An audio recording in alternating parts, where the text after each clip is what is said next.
সম্পন্ন হলো সৎসঙ্গ উপাসনা কেন্দ্র হৃদয়পুর শাখার উদ্যোগে আয়োজিত পরম প্রেমময় শ্রী শ্রী ঠাকুর অনুকূল চন্দ্রের ১৩৭তম জন্ম মহামহোৎসব।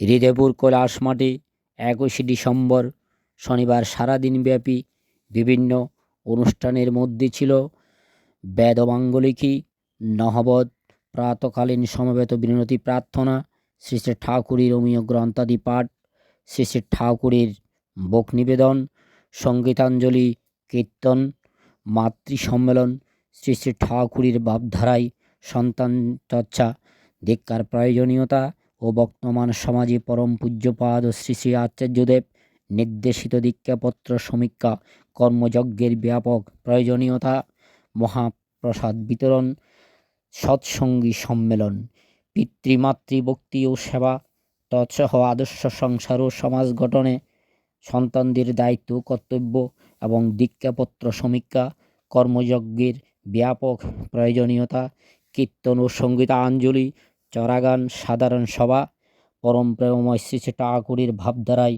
আচার্য অনুশাসনের প্রয়োজনীয়তা ও দীক্ষাপত্র সমীক্ষা কার্যক্রম, সান্ধ্যকালীন সমবেত বিনতি প্রার্থনা ও শ্রী শ্রী ঠাকুরের অমীয় গ্রন্থাদি পাঠ এবং সবার শেষে মনোজ্ঞ সাংস্কৃতিক অনুষ্ঠানের মধ্য দিয়ে ১৩৭তম উৎসব উদযাপন করা হয়েছে।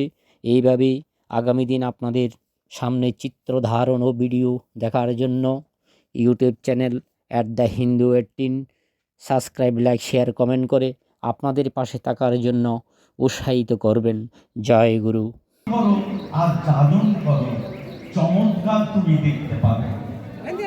তাও তিনি অন্যদের সঙ্গে কথা বলছেন, কথা বলা গাড়ি ফিরে আসবে না, সমস্ত মানুষের রান্না খাওয়ানি করতে বলবেন এবং বলবেন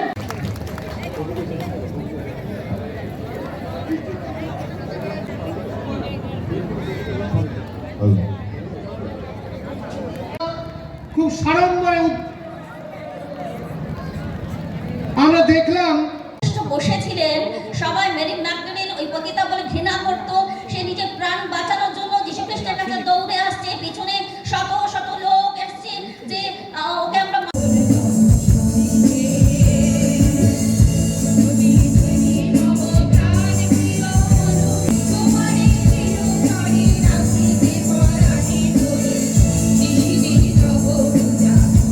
গৃহবধূ, তাই আমার অনুভূতি যতটুকু আমি তাই বসিকে আমরা উৎসবে মেতে উঠেছি। তা এই উৎসব করবে, আমরা তোমাদের কাজ তোমরা করবে, আমাদের সবাই আমরা প্রত্যেকের যাপন ক্রিয়া সম্পর্কে তার ব্যঙ্গ বা শ্লেষ প্রকাশিত কবিতাটিতে আমার আজ অবধি মাঝে যে নারীকে সরিয়ে দেওয়া হয়েছিল ধর্ম হয়েছে, তার গাড়ি হয়েছে, মোটরসাইকেল হয়েছে, বাড়ি হয়েছে। আমার জীবনে আমি এটাকে গর্ববোধ করি বলতে যে আমার ছাত্র বলেছিল মেয়ে কর্পোরেট লয়ার, জুডিশিয়াল ম্যাজিস্ট্রেট। আমি শুধু এই আছেন, তারা ভাবছেন যে হঠাৎ আমি ঢুকে পড়লাম। আমি তো হাওড়া আদালতে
আগে মাঝে মাঝে দেখি হিন্দি ভালো বুঝি না তো ওই অল্প স্বল্প দেখায়।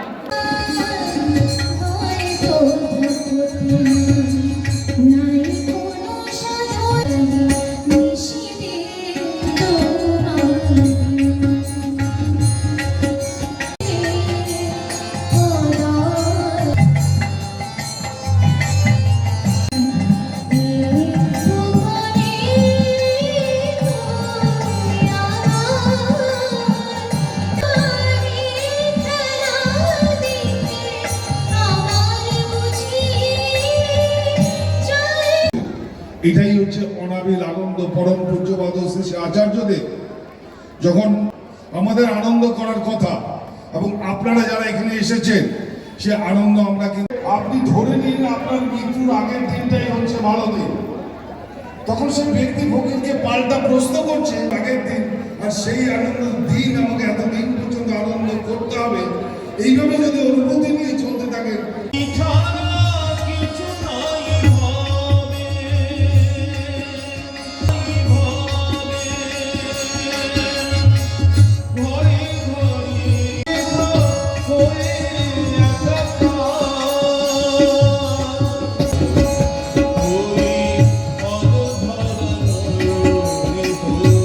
ছোট ছোট ভাই বোনেরা ঘরে ঘরে গিয়ে এই ডিপি ওয়ার্কের কাজ করেছে।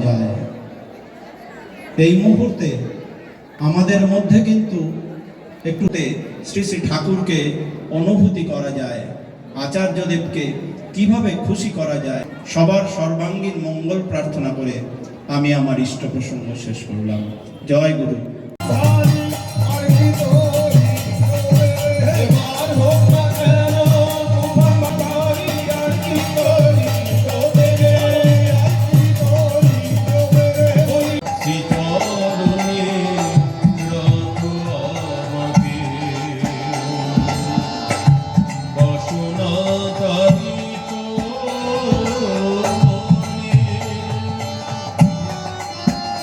তাদের অনুভূতির গল্প এখানে শেয়ার করছে। আমার যখন 12 বছর পূর্ণ হলো তখন আমার বাবা আমার ঋত্বিক দেবতাকে আমাদের বাড়িতে নিয়ে এলেন আমাদের 3 ভাইকে দীক্ষা দেওয়ার জন্য। তখন দীক্ষার আসনে আমার ঋত্বিক দেবতা বললেন, ঠাকুর অনুকূল চন্দ্র তিনি এই কলিযুগের শেষ অবতারী। মাঞ্চুরিয়ান করো তো বাবুর স্ত্রী বললেন, হ্যাঁ করবো, তুমি ফুলকপি নিয়ে এসো বাজার থেকে।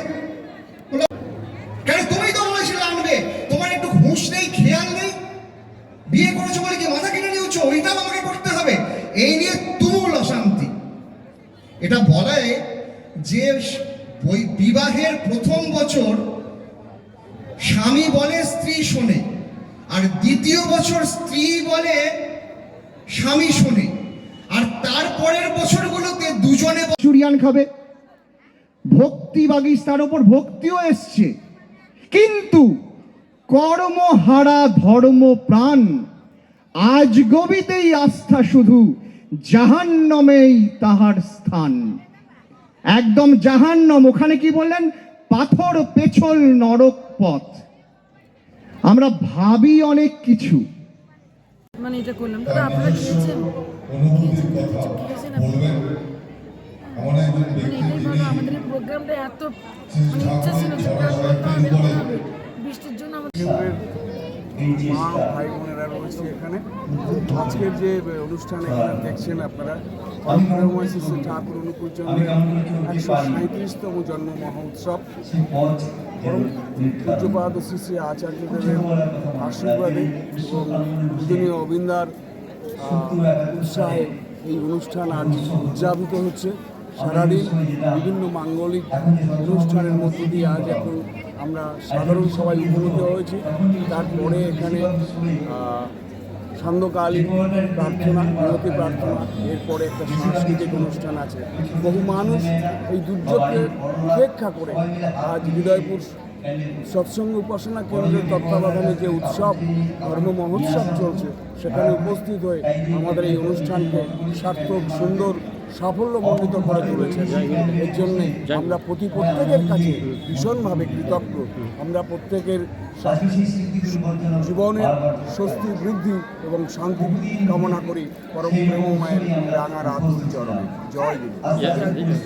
একটা লিস্ট আছে, তাতে প্রায় 56 জনের নাম লেখা আছে। ঠাকুর এদের দিয়ে গবেষণা করবেন বলে এদের উদ্বুদ্ধ করেছিলেন, তারা নামও লিখেছিলেন। আর সেইভাবে তিনি সকলকে উদ্বুদ্ধ করতে চাইতেন যে সবাই যাতে গবেষণা করে, ঠাকুরকে নিয়ে চিন্তা করবে, ভাবনা করবে, আদর্শকে নিয়ে চিন্তা করবে, জীবনকে নিয়ে চিন্তা করবে, উন্নতির কথা চিন্তা করবে, কেমন করে পরিবেশ পরিস্থিতি সব ভালো থাকে। আর দর্শন করা পূজনীয় বিঙ্কিদা আমাদের স্বস্তি জাগরী উৎসবে এসেছিলেন, একটা শব্দ বললেন,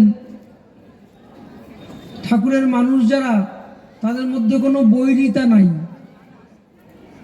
বৈরিতা মানে শত্রু ভাব। আপনারা ঠাকুরকে দেখতে পান বলেই বৈরিতা নাই।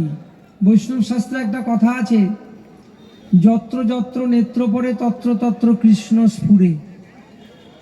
গুরুদেব মহেশ্বর গুরুদেব পরব্রহ্ম তস্मै শ্রী গুরবে নমঃ। অখণ্ডমণ্ডলাকারং ব্যক্তং জ্ঞেন চরাচরং তৎপদর্শিতং জ্ঞেন তস্मै শ্রী গুরবে নমঃ। অজ্ঞানতিমিরং জ্ঞানং জ্ঞেন শলাকায় চক্ষুरुन्मीलितं জ্ঞেন তস্मै শ্রী গুরবে নমঃ। স্থাবরং জঙ্গমং ব্যক্তং জ্ঞেন কৃষ্ণং চরাচরং তৎপদর্শিতং জ্ঞেন তস্मै শ্রী গুরবে নমঃ। চিত্তবেন গোবিন্দ গোবিন্দ বলে সদা রাধে গোবিন্দ গোবিন্দ গোবিন্দ গোবিন্দ গোবিন্দ বলে সদা ডাকরে। জয় রাধে রাধে কৃষ্ণ কৃষ্ণ গোবিন্দ গোবিন্দ।